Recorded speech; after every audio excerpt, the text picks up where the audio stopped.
अस्सलाम वालेकुम नाज़रीन, एक महकती और चहकती सुबह के साथ मैं हूं आपका मेज़बान हन्नान बुखारी। नाज़रीन, दुआ करते हैं कि आज की सुबह आपके लिए ढेरों ढेर खुशियां लेके आपकी चौखट पे आपका इंतजार करिए। इसी दुआ के साथ आज के प्रोग्राम को आगे बढ़ाते हैं। नाज़रीन, आपको पता है कि शहर फैसलाबाद का मौसम जो है वो काफ़ी हद तक गर्म हो चुका है और लू जो है वो चल रही है, जिसकी वजह से शहरी परेशान नज़र आते हैं। उनका कहना है कि कुछ भी ऐसा हो जाए जिससे बारिश जो है शहर पर बरस जाए।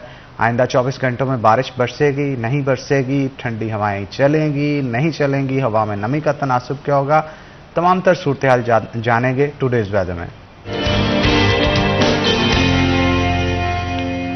फसी अदम हमारे साथ मौजूद होंगे। फसी, बताइएगा क्या सूरत हाल है मौसम की? जी बिल्कुल, हर गुजरते रोज़ के साथ शहर फैसलाबाद का दर्जा हरारत भी बढ़ता जा रहा है। सुबह से हवाएं तो चल रही हैं, लेकिन जो सूरज है वो अपनी आबोताब के साथ चमक रहा है और गर्मी की शिद्दत जो है वो महसूस की जा सकती है। और अगर बात की जाए दर्जा हरारत की, तो महकमा मौसमियात की जानिब से कम दर्जा हरारत 28 सेंटीग्रेड रिकॉर्ड किया गया, जबकि ज़्यादा से ज़्यादा दर्जा हरारत आज 42 सेंटीग्रेड रहने का इम्कान है। हवा में नमी की तनासुब की बात की जाए तो हवा में नमी का तनासुब 47% रिकॉर्ड किया गया, जबकि हवाएं जो हैं वो 14 किलोमीटर फी घंटा की रफ्तार से चल रही हैं। महकमा मौसमियात का मज़ीद ये भी कहना है कि आइंदा जो आने वाला हफ्ता है उसके अंदर भी जो मौसम ऐसे ही गर्म और खुश्क रहेगा और इसी तरह आइंदा 24 घंटों में भी जो बारिश का किसी भी किस्म का इम्कान मौजूद नहीं है। अलबत्ता जो सुबह से हवाएं तो चल रही हैं, लेकिन जो दर्जा हरारत है उसमें भी खासा इजाफा हो चुका है। जी बहुत शुक्रिया फसी, आप वेदर की सूरत हाल के हवाले से आगाह कर रहे थे। आगे बढ़ते हैं नाज़रीन, आपको पता है कि बहुत सारे स्कूल्स जो कि गर्मियों की छुट्टियों के दौरान उनको कोशिश होती है कि समर कैंप्स लगाए जाएं, बच्चों को वहाँ पे बुलाया जाए, बहुत सारा काम करवाया जाए, लेकिन जिस चीज़ का मकसद होता है कि गर्मी से बचाव के लिए और शदीद मौसम से बचने के लिए ये छुट्टियां जो हैं बच्चों को दी जाती हैं। अब इसके बावजूद भी अगर आप समर कैंप में उनको बुलाएंगे तो मेरा ख्याल है वो मकसद जो है वो फौत हो जाता है। तो इस चीज़ पे गवर्नमेंट ने एक्शन लिया है और कहा जा रहा है कि अब स्कूलों के अंदर जो समर कैंप्स लगाए जाते हैं वो नहीं लगाए जाएंगे। तो इसके ऊपर क्या पेरेंट्स का रिएक्शन आ रहा है? कुछ की तरफ से पॉजिटिव आ रहा है, कुछ की तरफ से नेगेटिव आ रहा है। कुछ का कहना है कि बच्चों की पढ़ाई का हर्ज होगा और कुछ का कहना है कि घर बैठे बैठे बच्चे जो हैं वो ख़राब हो जाएंगे। लेकिन वहाँ पे ही कुछ पेरेंट्स ऐसे भी हैं जिनका ये कहना है कि गवर्नमेंट की तरफ से लिया गया इक़दाम जो है वो बिल्कुल ठीक है। तो इस पे पब्लिक का व्यूज़ क्या हैं, टीचर्स के, स्कूल मालकान के व्यूज़ क्या हैं, इस मौजू पे बात करने के लिए आज हमने दावत दे रखी है। हमारे साथ मौजूद होंगे हमारे सीनियर रिपोर्टर जहांगीर अशरफ। तो जहांगीर साहब, वेलकम करते हैं आपको शो के अंदर। क्या कहेंगे, ये जो समर कैंप्स का फैसला किया गया, इस पर क्या रिएक्शन आ रहा है? अच्छा हन्नान, ये समर कैंप की अगर बात करें तो जो मौजूदा सिचुएशन है उसमें गवर्नमेंट की दोहरी पॉलिसी नज़र आ रही है कि एक तरफ गवर्नमेंट ने खुद 5 ऐसे ज़िला हैं जहां पर गवर्नमेंट स्कूल में समर कैंप लगाया हुआ है और फैसलाबाद समेत पंजाब भर में टेवटा की तरफ से स्किल समर कैंप लगाया गया है, जिसमें वो बच्चे स्कूल्स के, कॉलेजेस के जो छुट्टियों में फ्री बैठने के बजाय कोई हुनर सीखना चाहते हैं वो टेवटा के कॉलेजेस में जा रहे हैं और उनको 3 माह फ्री ट्रेनिंग दी जाएगी टेक्निकल कोर्सेज की। अच्छा, दूसरी तरफ आ जाए तो दूसरी पॉलिसी ये है कि प्राइवेट सेक्टर को कहा है कि वो नहीं लगा सकते समर कैंप। अच्छा, ये एक अजीब सा मामला नज़र आ रहा है कि एक तरफ गवर्नमेंट के अपने स्कूल्स में समर कैंप लग रहे हैं, दूसरी तरफ टेवटा के कॉलेजेस में गवर्नमेंट के बच्चे जाके ट्रेनिंग ले रहे हैं, और तीसरा जो पहलू है कि प्राइवेट सेक्टर को बिल्कुल बंद कर दिया गया है कि आप बच्चों को 1-2 घंटे के लिए भी नहीं बुला सकते। अच्छा, अब इसमें प्राइवेट सेक्टर का या अक्सर पेरेंट्स का यहाँ जो चाहते हैं कि बच्चे स्टडी से इन टच रहें। आपको पता है कि अगर आप छुट्टियों का काम भी दे दें बच्चों को, हर पेरेंट इस काबिल नहीं है कि वो खुद बच्चों को अपनी निगरानी में काम करवाए। ऑप्शन क्या बचती है, या तो बच्चे को ट्यूशन भेजेंगे, ट्यूशन भेजने से एक्स्ट्रा बर्डन उन पर पड़ेगा फाइनेंशियली। अगर तो स्कूल में समर कैंप है तो मोस्ट चांसेस यही होते हैं कि वो स्कूल की फीस तो आप दे रहे हैं छुट्टियों की, उसी फीस में वो समर कैंप में 2 घंटे बच्चे को स्कूल बुलाते हैं और बच्चे को किसी ना किसी तरह स्टडी से इन टच रखते हैं। ये उन पेरेंट्स के लिए मैं समझता हूँ ब्लेसिंग है जो खुद पढ़े लिखे नहीं हैं या खुद बच्चे को टाइम नहीं दे सकते, तो उनका बच्चा छुट्टियों में भी चाहे वो 2 घंटे सुबह जाए, क्योंकि इनके लिए मोस्टली यही चांसेस होते हैं कि 10-11 बजे तक से पहले का टाइम रख के वो ठंडे ठंडे मौसम में बच्चों को पढ़ा के। और दूसरा जो डिमांड सामने आ रही प्राइवेट सेक्टर की, इजाज़त मांग रहे हैं क्योंकि बैन है, तो उनकी डिमांड ये है कि आप कोई पाबंदी लगा दें कि जिसके पास अल्टरनेट जनरेटर मौजूद है, क्योंकि लोड शेडिंग का होता है ना कि अगर बिजली बंद है तो लोड शेडिंग में बच्चे गर्मी में बैठेंगे। अगर तो कोई ऑप्शन ऐसी लगा दें कि जगह हो अवेलेबल जनरेटर हो, अल्टरनेट पीने का ठंडा पानी वहाँ पर बच्चों के लिए मौजूद हो। इस तरह की कंडीशन माजी में एक दफ़ा लगाई गई थी कि समर कैंप जो लगाना चाहता है ये डिमांड्स पूरी करे। उनके पास कमरे इतने होने चाहिए जितने बच्चों को बुलाना है, उनके पास हवादार हवा का जो बच्चों के लिए अल्टरनेट कोई सोर्स होना चाहिए, जैसे जनरेटर हो, यूपीएस हो, पानी वहाँ पर अवेलेबल होना चाहिए। तो 3-4 ऐसी कंडीशन लगा के गवर्नमेंट ने इजाज़त दी थी। माजी में ये प्रैक्टिस हो चुकी है, लेकिन अब चूंकि क्लियर कट बैन कर दिया गया है तो इस हवाले से प्राइवेट सेक्टर काफ़ी प्रोटेस्ट भी करता नज़र आ रहा है और डिमांड्स भी। अभी कल ही सीओ एजुकेशन से मीटिंग भी हुई है लोगों की, प्राइवेट सेक्टर की, और उनकी तरफ से यही डिमांड की गई है। हाँ, देखिए 9th के एग्ज़ाम हुए हैं बिल्कुल लास्ट मंथ। अभी बच्चे वो आए, उनको 1 माह भी नहीं हुआ स्कूल दोबारा 10th क्लास की तैयारी की में। अब वो 3 माह या 2.5 माह बच्चे अगर बिल्कुल स्टडी से दूर हो जाएंगे तो मार्च में उनके एग्ज़ाम होना है। अगस्त से मार्च तक का जो ड्यूरेशन बनता है ना छुट्टियों के बाद, जब वो आएंगे सितंबर में, तो वो तकरीबन 5-6 माह उनके पास तैयारी के बचेंगे। साल का कंटेंट 6 माह में पढ़ना ये बच्चों के साथ जाती है, क्योंकि पहली बोर्ड की क्लास आपकी मैट्रिक है, तो मैट्रिक सारी उम्र आपके साथ चलना है। डिमांड यही आ रही है मोस्टली जो पेरेंट्स की तरफ से या स्कूल्स की तरफ से कि एटलीस्ट बोर्ड की जो टर्मिनल क्लासेस हैं जिन्होंने आगे बोर्ड में अपीयर होना है, उनको एटलीस्ट समर कैंप 2 घंटे की इजाज़त दे दी जाए ताकि वो अपना सिलेबस कवर अप कर लें। क्योंकि अगर सिलेबस छुट्टियों में वो कवर अप नहीं करते, मैंने पहले भी जैसे जिक्र किया कि हर पेरेंट ना तो टाइम दे सकता है, ना हर पेरेंट इतना लिटरेट है कि अपने बच्चों को खुद पढ़ाए छुट्टियों में, तो वो इसी रहमो करम पे हैं कि जो अभी तक छुट्टियों से पहले उन्हें पढ़ाया गया उसको छुट्टियों में रिवाइज करेंगे, या दूसरी चीज़ है कि वो क्या कहते हैं ना, छापा लगाएंगे, जो किताब में लिखा है उसी को कॉपी पे लिख लेंगे। अंडरस्टैंडिंग नहीं होगी, क्योंकि फिजिक्स, केमिस्ट्री, बायो, मैथ, ये सारी चीज़ें बगैर टीचर के आप अंडरस्टैंड नहीं कर सकते। आप किसी बच्चे को इतना नहीं कह सकते कि जनाब इसको मैंने किताबें ले दी हैं तो छुट्टियों में ये घर बैठ के पढ़ लेगा। ये कंसेप्चुअल स्टडी है, ये सारे मज़ामीन बिलखसूस जो मैट्रिक में स्टार्ट हो जाते हैं, और ये चूँकि 8th क्लास तक को बच्चे को इनका है ही नहीं ना कि फिजिक्स भी पहली बार पढ़ रहा है, केमिस्ट्री भी 9th में आके पहली बार पढ़ रहा है, तो ये सारे नया तजर्बा बच्चे के लिए होता है।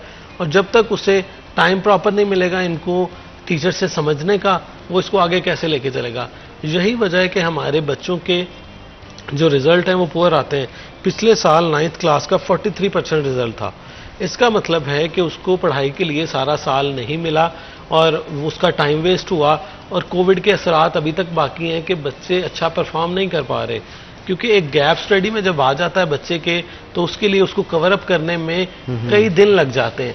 तो अब अगर बच्चे को 2.5 माह दोबारा गैप दे दिया जाएगा, और वो बच्चे जिनमें से अक्सरियत ऐसी है कि गवर्नमेंट की किताबें लेट आई हैं, अब 8th क्लास का छुट्टियां हुई हैं 6 जून को, और 5 जून को मैसेजेस मिल रहे हैं कि साइंस और मैथ की बुक्स जो हैं वो आ गई हैं। तो इतना ज़्यादा बच्चों का नुकसान पहले ही हो चुका है, क्योंकि छुट्टियों से 2 माह पहले तक अक्सर बच्चों के पास किताबें मौजूद नहीं थी। किताबें नहीं होंगी तो पढ़ाई कहाँ से होगी। तो गवर्नमेंट के अपनी चीज़ें जो हैं वो बहुत ज़्यादा फ्लॉज हैं, पॉलिसी के हवाले से, एकेडमिक कैलेंडर के हवाले से, और चूंकि गवर्नमेंट स्कूल्स की तरफ से ये डिमांड कभी आ ही नहीं सकती, क्योंकि जाहिर बात है गवर्नमेंट टीचर को सैलरी मिलनी है, चाहे छुट्टी हो चाहे ना हो, तो वो क्यों चाहेगा कि समर कैंप लगे।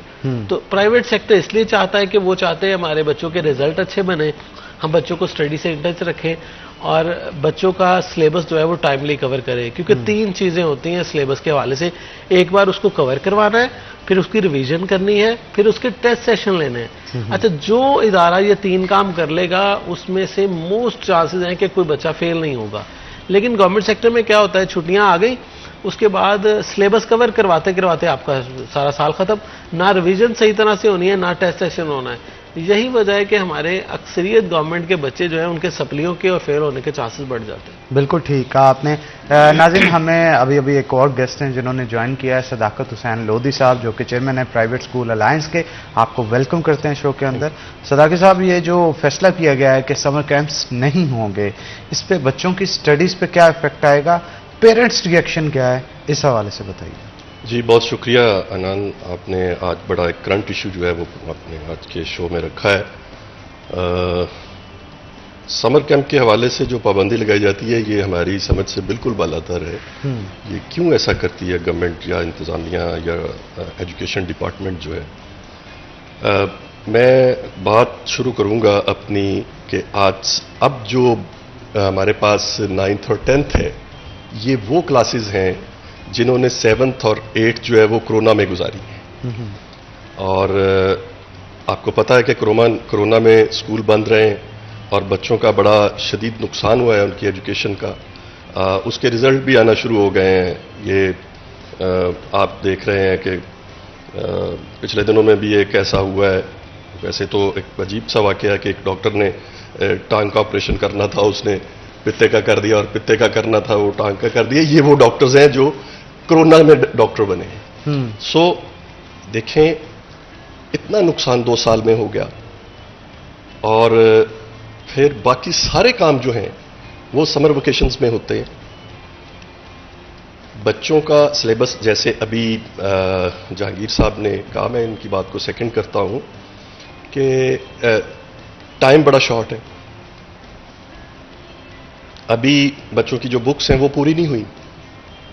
अभी तक कई स्कूल ऐसे हैं जिनमें गवर्नमेंट जो है वो बुक्स पूरी नहीं कर सकी, दे नहीं सकी, और वहाँ पे तो वो सब्जेक्ट ही नहीं पढ़ाया जा रहा। फिर इसके बाद जब ये समर वेकेशन ख़त्म होंगी तो उसके बाद फिर जो 9th और 10th का ख़ास तौर पे जो एग्ज़ाम का पीरियड है वो बड़ा कम रह जाएगा। इस दौरान में सिलेबस को कंप्लीट करना ये बहुत मुश्किल मरहला है, और ना सिर्फ इसको कंप्लीट करना होता है बल्कि बच्चों को उसके बाद इसकी जो एग्ज़ाम की है वो प्रिपरेशन भी करवाना होती है, उसके लिए उसकी रिवीजन होती है। तो ये सारा प्रोसेस जो है ये मुकम्मल नहीं हो सकता। तो इसके लिए ज़रूरी होता है कि ये जो हमारी समर वेकेशंस हैं इनको यूटिलाइज़ किया जाए। तो अगर स्कूल में बग़ैर फीस के बच्चों को पढ़ाया जा रहा है तो इसमें हर्ज क्या है, इसमें नुकसान क्या है? अगर आप कहते हैं कि गर्मी बहुत शदीद है तो अल्लाह के फजलो करम से अब तो मौसम बड़ा बेहतर हो रहा है। अगर 2 दिन गर्मी पड़ती है तो तीसरे दिन परवरदिगार जो है वो आपके लिए एक बड़ा खुशगवार मौसम कर देते हैं। तो ये भी एक जो आप रीज़न बताते हैं वो भी ख़त्म हो गई। इसके अलावा अगर देखा जाए तो इन गर्मियों की छुट्टियों में बच्चों के बोर्ड के एग्ज़ाम भी तो हो रहे हैं, बच्चों के प्रैक्टिकल्स भी तो हो रहे हैं। वो बच्चे भी तो स्कूल और कॉलेज जा रहे हैं प्रैक्टिकल देने के लिए और एग्ज़ाम देने के लिए, और फिर सेंटर्स वो बने हुए हैं जहां पे अगर वापडा की बिजली चली जाए तो वहां पे ऑल्टरनेटिव कोई इंतज़ाम ही नहीं है। वहां बच्चे शदीद गर्मी में बैठ के एग्ज़ाम देते हैं। तो जिन इदारों में ये सारे इंतज़ामात हैं, अगर वापडा नहीं है तो वहाँ जनरेटर है, जनरेटर नहीं है तो यूपीएस है, और वहाँ पे बच्चों के लिए ठंडे कमरे हैं, कई इदारों में एयर कंडीशन लगे हुए हैं। तो इन हालात में भी अगर आप इजाज़त नहीं देते समर कैंप लगाने की तो ये बहुत बड़ी ज़्यादती है। बिल्कुल ठीक कहा आपने जहांगीर साहब। इसके ऊपर प्राइवेट स्कूल्स की जानब से तो रिएक्शन आ रहा है, क्या रिएक्शन आने की वजह से कोई मामला चेंज होने के चांसेस हैं? अच्छा अनान, देखें गवर्नमेंट जो है डिस्ट्रिक्ट लेवल पर बेबस है। अब सीओ एजुकेशन है, उनका कहना है कि चूंकि हम सिर्फ इम्प्लीमेंट कर सकते हैं, पॉलिसी बनाता है सेक्रेटरी। अब जो पंजाब गवर्नमेंट की तरफ से इंस्ट्रक्शन आएगी, सीओ एजुकेशन उसको हाथ बांध कर मानने पर मजबूर है। अच्छा, वो उसकी तरफ से आगे फील्ड स्टाफ जो है जिसमें डीओज हैं, डिप्टी डीओज हैं, एईओज हैं, उनको कहा जाता है कि अपने अपने मराकज़ के स्कूल को एक मैसेज फ्लोट कर दें कि हमारी तरफ से पाबंदी है, स्कूल बंद कर दें, और स्कूल बंद कर दें और यहाँ समर कैंप ना लगाएं, और इसकी वायलेशन अगर करेगा तो उसको हम नोटिस देंगे, उसके रजिस्ट्रेशन स्टेक पे लग सकती है, उसको इदारे को सील किया जा सकता है। इवन सीओ एजुकेशन का कहना था कि अगर फिर भी बात नहीं बनती तो एफआईआर भी हो सकती है। तो मेरा भी ये सवाल था सीओ एजुकेशन से कि अब देखिए, तालीम देने पर एफआईआर होगी तो कैसा मुल्क है, कैसा कानून है, कैसा निज़ाम है कि तालीम देना जुर्म बन रहा है। और गवर्नमेंट खुद कहती है कि हम, अब देखिए हमने कई दफ़ा सुना था कि स्कूल में छापा, वो कहते हैं छापा स्कूल में कैसे हो सकता है, क्या कोई गैर कानूनी वो जगह है, अमल जो किया जा रहा है, ऐसा लफ्ज़ भी इस्तेमाल नहीं करना चाहिए। मैं कहता हूँ एजुकेशनिस्ट जो हैं और सीओ एजुकेशन समेत कोई भी ऑफिसर है उसको स्कूल के लिए छापे का वर्ड इस्तेमाल नहीं करना चाहिए, उसको स्कूल के लिए एफआईआर का लफ्ज़ इस्तेमाल नहीं करना चाहिए, स्कूल को सील करने का बात नहीं होनी चाहिए। स्कूल देखिए वहाँ बच्चे बैठ के पढ़ रहे हैं और उसको हम कह रहे हैं सील करो, घर बैठो। अच्छा, इस हवाले से पेरेंट्स जो हैं वो कहते हैं कि अब बच्चों को समर कैंप नहीं लगाएंगे तो बच्चे ये आप गली गली जगह जगह बिलियर्ड, स्नोकर, वीडियो गेम्स, ये वो गली मोहल्ले में वहां पे आपके बच्चों का रश लगेगा। बच्चे ऐसी एक्टिविटीज में जाएंगे जो उनकी हैबिट्स को बिगाड़ेंगे संवारने की बजाय। अब देखिए स्कूल में जब बच्चा आ रहा है तो वो डिसिप्लिन भी सीख रहा है, तरबियत भी हो रही है और एक अच्छा माहौल उसको मिल रहा है। लेकिन अगर वो उसके मुतबादल कहीं गली मोहल्ले की किसी कॉर्नर में बच्चों के गैंग की शक्ल में खड़े होंगे, नहरों पे नहाने जाएंगे और मुख्तलिफ ऐसी सोसाइटी में बैठेंगे जहाँ पे उनकी आदत बिगड़ने के खदशात हैं, तो गर्मियों की छुट्टियों में बच्चे की नेगेटिव हैबिट्स जो है वो इंक्रीज इसलिए होती हैं कि उसको स्टडी से बिल्कुल साइड पे लगा दिया जाता है और उसको कहा जाता है कि जनाब आप अयाशी करें। अच्छा, उस पर जब check and balance control teacher नहीं होगा, उसको पता होगा मुझे रोकने टोकने वाला कोई नहीं है, वो गली मोहल्ले में इधर आवारागर्दी भी करेगा और वो आप सारा दिन तो घर पे बिठाया नहीं जा सकता, पॉसिबल ही नहीं है। और दूसरी कल एक बड़ी मुसिका खेज बात थी और हकीकत भी कि पहले एक दौर होता था कि लोग 2.5 माह अपने ननिहाल में गुजार देते थे छुट्टियां। अब ऐसा तो नहीं, अब कोई आपको एक हफ्ता बर्दाश्त नहीं करता क्योंकि आपकी लिविंग कॉस्ट जो है वो इतनी बढ़ गई है। कोई मेहमान को अपने घर एक हफ्ता भी मैं कहता हूँ नहीं बर्दाश्त करेगा। लिविंग कॉस्ट से हटके भी जहांगीर साहब आप इस बात को सेकंड करेंगे, लोगों से बर्दाश्त नहीं होता, कुव्वते बर्दाश्त खत्म हो चुकी है। अब वो चीज नहीं है कि कोई कहे कि मैं जनाब पूरी छुट्टियां किसी के घर गुजार दूंगा ननिहाल में या किसी भी जगह, तो आप चंद दिन के लिए तो जा सकते हैं लेकिन आप परमानेंटली कहीं पे 2-2.5 माह स्टे नहीं कर सकते। लेकिन माजी में ये रवायत थी, लोग रहते थे बेशुमार दिन रहते थे, बिल्कुल रहते थे। तो लेकिन अब वो ट्रेंड नहीं है, तो इसके लिए बच्चों को इंगेज रखना वो बहुत ज़रूरी है। और जैसे सारी फैसिलिटीज़ अगर वहाँ पर, अच्छा यकीन करें कि घरों से ज़्यादा फैसिलिटीज स्कूल में मौजूद है कि अल्टरनेट हर घर में जनरेटर नहीं है लेकिन स्कूल की मजबूरी है उसने जनरेटर रखना है। प्राइवेट सेक्टर ने ये जो बात हो रही है ना, तो एग्जाम गवर्नमेंट स्कूल में हो रहे हैं, वहाँ पे लाइट ऑफ हो तो जनाब वाली वारसी कोई नहीं है, बच्चे गर्मी में बैठ के पेपर दे रहे हैं, वहाँ गवर्नमेंट नोटिस नहीं लेती, वहाँ गवर्नमेंट एक्शन नहीं लेती, उस स्कूल को सील नहीं करती कि जिस स्कूल में जनरेटर नहीं है।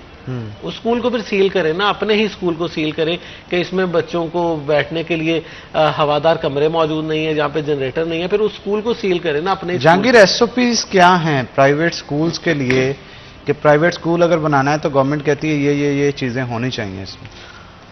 अच्छा, उसमें सिर्फ होता है कि आपके पास बच्चे बिठाने की गुंजाइश के हवाले से, उसमें ये नहीं है कि आप जनरेटर रखें ना रखें, ये गवर्नमेंट नहीं पाबंदी लगाती क्योंकि गवर्नमेंट अपने स्कूल में नहीं दे रही जनरेटर। गवर्नमेंट की जो डिमांड्स होती है ना वो सिर्फ होती है कि आपके पास जगह हो, आपने इतने बच्चे बिठाने, इतने क्लासरूम बिठाने। फॉर एग्जाम्पल आपने प्राइमरी स्कूल लगाना है तो आपके पास 6-7 कमरे तो होने चाहिए ना, क्योंकि प्ले ग्रुप, नर्सरी, प्रेप वो चीज़ें भी ऐड ऑन कर दें तो 6-7 क्लासेस तो ईजिली बन जाती हैं आपकी। कमरों की एक देखी जाती है कि आपके पास बिल्डिंग है, सफिशेंट कमरे मौजूद हैं, तो वो शराइत होती हैं। ऐसी शराइत नहीं होती फैसिलिटीज़ की। फैसिलिटी में शराइत होती हैं लैब की, लाइब्रेरी की, कंप्यूटर की, और वो भी अगर क्लासेस आपने बड़ी लगानी है तो हर डिग्री की, हर जगह की रिक्वायरमेंट सेपरेट है। स्कूल की सेपरेट है, primary, elementary, higher secondary, college की सेपरेट है, जिसने बीएस करवाना है उसकी सेपरेट है। लेकिन इसमें फिर वही बात है कि जनरेटर और इस तरह की कोई फैसिलिटी गवर्नमेंट की तरफ से नहीं मेंशन कि ये आपने देनी है। लेकिन ये एक्स्ट्रा फैसिलिटीज़ है क्योंकि हमारा मुल्क ऐसा, आपको पता है, लोड शेडिंग भी होती है और सर्वाइव बच्चा नहीं कर सकता अगर उनके पास अल्टरनेट चीज़ें ना हो। तो गवर्नमेंट के सेंटर में जहाँ पे एग्जाम में बिजली बंद होती है ना, मैं कहता हूँ अगर तो सील करने तो वो स्कूल सील करें ना जहाँ पे बच्चों को पेपर के दौरान लाइट ऑफ की अजियत दी जाती है। बिल्कुल ठीक कहा, इस पे मजीद गुफ्तगू करेंगे लेकिन एक छोटी सी ब्रेक के बाद दोबारा हाजिर होते हैं। आपने कहीं नहीं जाना, हमारे साथ है ना।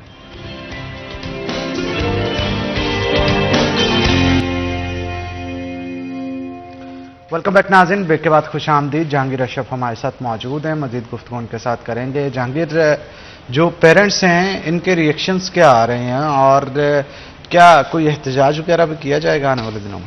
अजहनान, एहतजाज, चूँकि एक तो अलमिया ये है कि हमारी हर डिमांड एहतजाज पे जाके ठहरती है कि एहतजाज करेंगे तो बात सुनी जाएगी।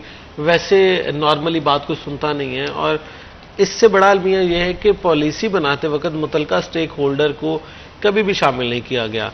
गवर्नमेंट स्कूल के लिए पॉलिसी बनती है लेकिन टीचर हेड्स को इन्वॉल्व नहीं किया जाता। प्राइवेट सेक्टर पर पाबंदी लगाई जाती है, उनसे पूछा नहीं जाता कि आपकी कोई रिजर्वेशन है तो पहले बता दें।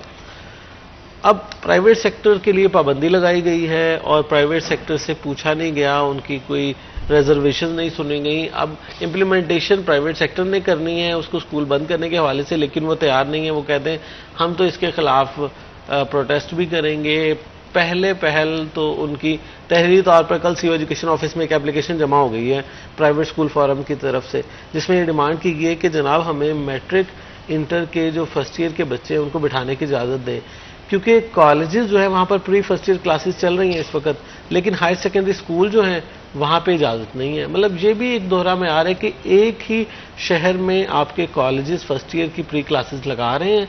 अब देखिए उसका फ़ायदा क्या होगा कि जो बच्चे एग्जाम से फ्री हैं वो 2-2.5 माह रिजल्ट का वेट करने की बजाय अभी से स्टडी से इन टच हो गए हैं, क्योंकि एफएससी ऐसा एक है पूरी लाइफ में आपके साथ चलना है, क्योंकि आपकी ज़िंदगी बनती है या बिगड़ती है वो आपकी मैट्रिक एफएससी बेस पे है कि स्टडी के पॉइंट ऑफ व्यू से।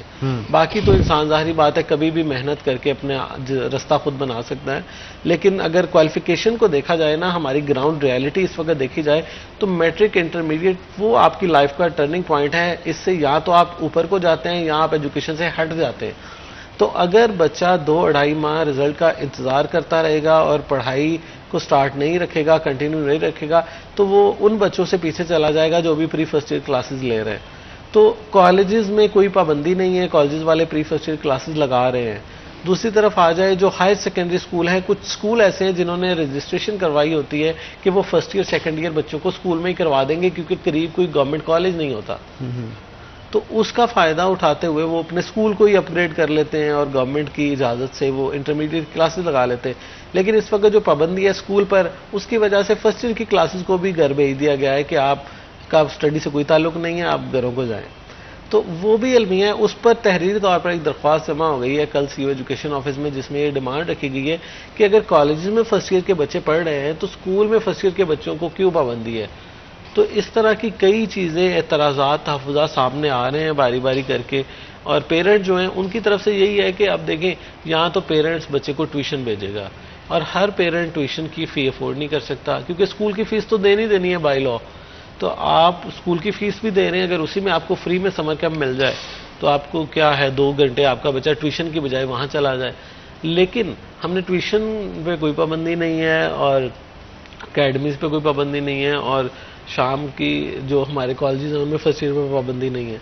तो पाबंदी सिर्फ प्राइवेट सेक्टर के स्कूल्स पर है कि वो अपने समर कैंप नहीं लगा सकते, बच्चों को नहीं बुला सकते, जिस पर अब प्राइवेट सेक्टर यही लायामल बना रहे हैं कि पहले उनकी डायलॉग थी, सीओ एजुकेशन से मीटिंग थी, तहरीरी तौर पर एक दरख्वास्त दे दी और सीओ की तरफ से कहा गया है कि कुछ आप वेट करें क्योंकि ये फिर आगे रिक्वेस्ट सेक्रेटरी तक भिजवाई जाएगी। तो लोधी साहब, सेक्रेटरी तक आप खुद जाने की आपका अलायंस बड़ा तगड़ा है, जाने की कोशिश करें हम। जी ज़रूर, इंशाल्लाह ये भी होगा। लेकिन देखें ना, ये जो आपके प्रोग्राम होते हैं इस तरह के, ये एक बहुत अच्छा और बड़ा खूबसूरत तरीका होता है अपना पैगाम, अपना मैसेज और अपना मुतालबा हायर अथॉरिटीज़ तक पहुंचाने के लिए। यकीनन ये प्रोग्राम देखे जाते हैं, ये शो देखे जाते हैं और बाज़ देख के भी आंखें बंद कर ली जाती हैं, झंझोड़ा ना चले, अगर वो आंखें बंद करेंगे तो फिर आंखें खोलने के लिए हम चले जाएंगे उनके पास।